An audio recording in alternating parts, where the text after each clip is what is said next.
Welcome to the Art Lady channel. Today I'm going to be showing my 5-year-old students, who are kindergartners, how to freehand paint a cat. And we're just going to use a few colors, and this is going to be our first fine painting of the year. And would you like to say hello to the YouTube students? Great. So I have a kindergarten class here today, actually. The first thing that we are going to do is we're going to get our paints ready. And we're going to be using 2 brushes today. We're going to be using a round fine brush and then a round, a little bit wider brush here. So the first brush we're going to be using is the bigger brush. And that's to get the cat's body. The first thing we need to do is take our brush and we're going to wet our paint. And this is a Tempera Cake paint. You can use watercolors as well or liquid tempera. For my class, we dip in our brush and we always wash it first. And then we gently kiss the inside of the dish with the brush so it barely touches like a soft kiss. And then we're going to stir into the color.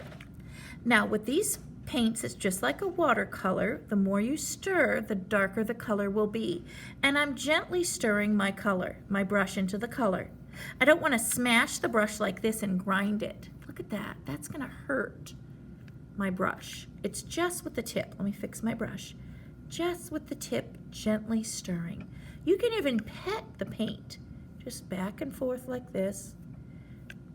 And that will get nice, dark, bright color.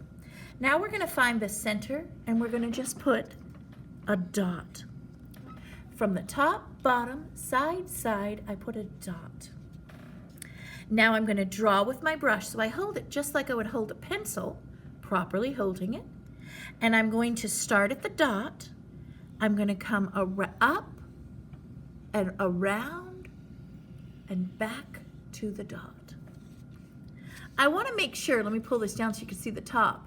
I want to make sure I leave enough space here. Look how big that is.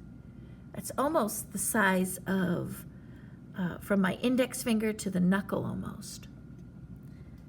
On each side for the cat's ears. Look at this on the top of my page. See that? You want to leave space for those ears. Now we're going to draw the body in. And if you need more paint, I barely touch the water for refill. So to refill my paint, I barely touch the water and pull it out. And I'm going back into my color gently, just to load up that brush a little bit more. Now I'm going to start at the edge of my circle, and I'm going to draw down.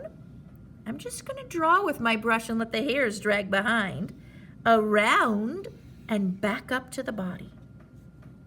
Or back up to the head, rather.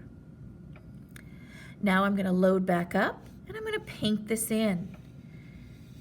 I'm going to go back and forth and paint this in nice and smooth. I don't want to have color like that. I want to have my paint very smooth and evened. So I'm going to go back and forth like this, filling in the whole body, and then I'll fill in the head. Come around and fill in the head, real smooth. If I have extra lines or light or dark colors, just smooth them out, going around the edges carefully and just smoothing that all out. Now I'm going to do a tail, so I'm going to dip into the water again, swirl into my color, and I'm going to go to the bottom, and I'm going to come over, and then I'm going to go up. See how I let the hairs drag behind? It gives a nice thick line. I want this to be a little bit thicker, so I'm adding some more lines here with paint, curving up and draw around and back down. Now this I'm going to blend in, so I blend it back into the body, just like that. I don't want any of these lines to show, so I'm going over it nice and smooth. Now we're going to do the ears. Now the next step, I'm going to add the ears. So I'm going to load up my brush. And if I hold my brush, instead of straight up like a soldier, the way we should be painting, if I hold it sideways and I come off of this corner of the circle of the head, I'm going to just press my brush and pull it in. And I'm going to do the same on both sides. So on the other side, load up. I'm going to come and press for the ear down here. Now I want my ears to be pointy, so I'm going to take my brush and I'm going to go to the top, and I'm just going to bring this down to the body, and on this side I'm going to come over to the head. So I'm going to come from here to the head, here to the head, to make it triangular.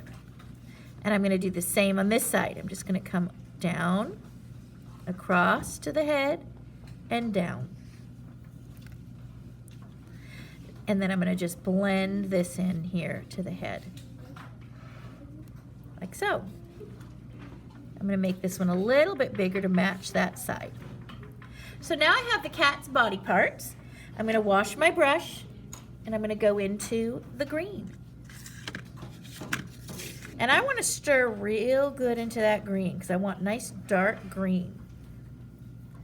And then I'm going to take, and when we paint grass, we go from the bottom up. So I take my brush, hold it straight up like a soldier. I'm going to tip it sideways so you can see better, but yours should be straight up like this, like a soldier. This faces the ceiling, the tip of your brush. I place my brush at the bottom of the page, and I go up and lift.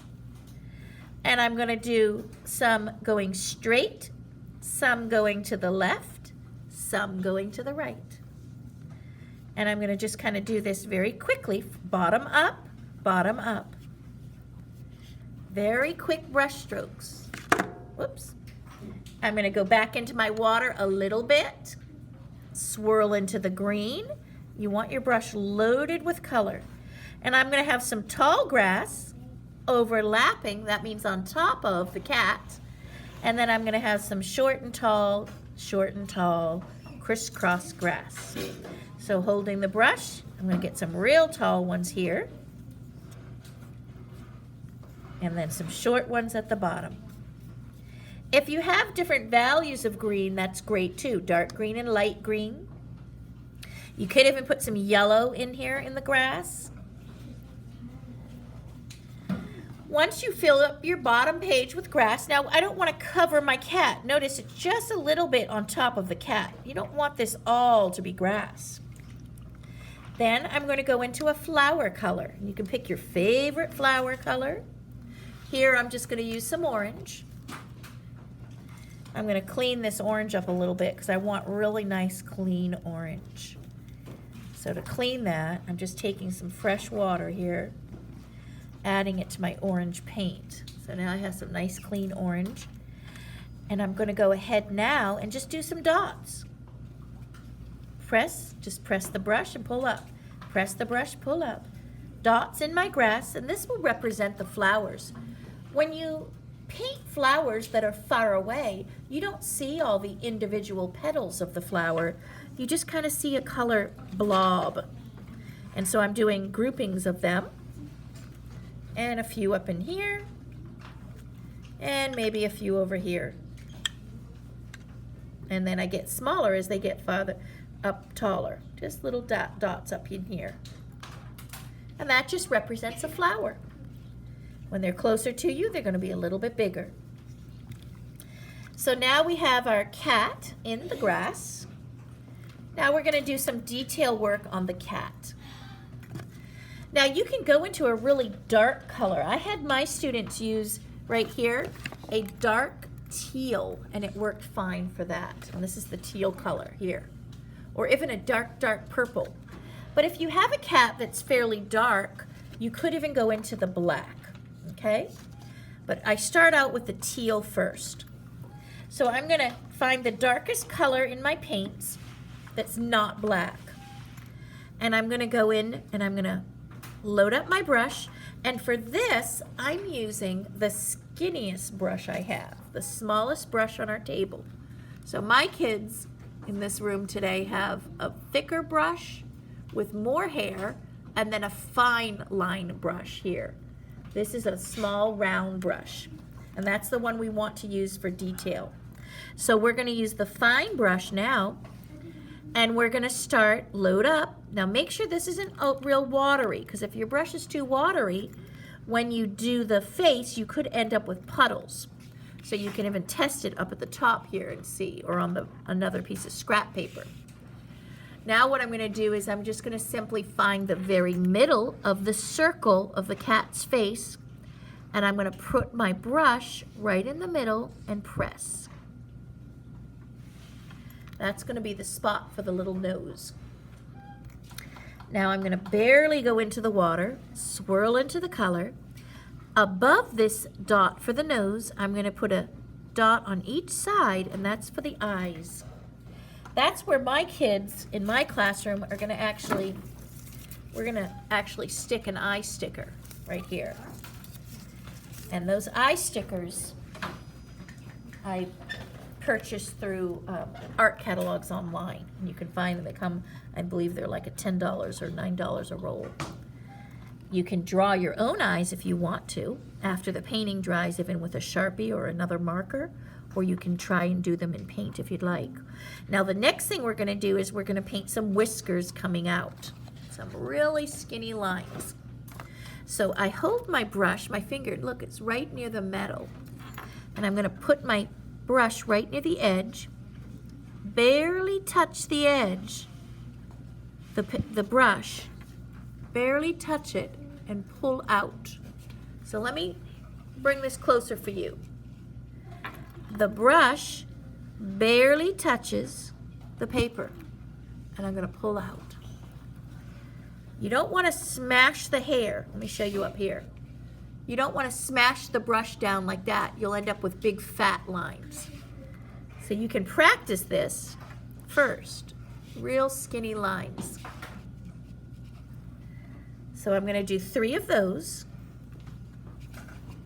And I do 1 going up, 1 in the middle, and 1 going down. Just like that. Now we're going to do the little mouth. You could leave it just like this, or you could just paint your mouth in very carefully. And I'm going to rest my hand on this paper here.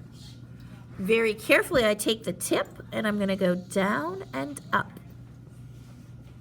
Same on this side, down and up for a little mouth. Now I will show you how I'm going to finish these eyes. If I don't have stickers, I'm just going to do a curve on each.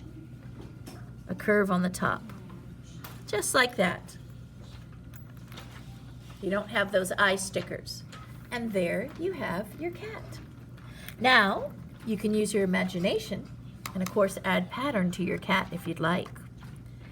Using different colors in your paint box, you can even paint in with your detail brush, the small round brush we were just using. You can even paint in stripes. I'll put some stripes on each side, but that's up to you. Now I'm going to show you some of my kindergarten examples of their paintings of cats that we did this week.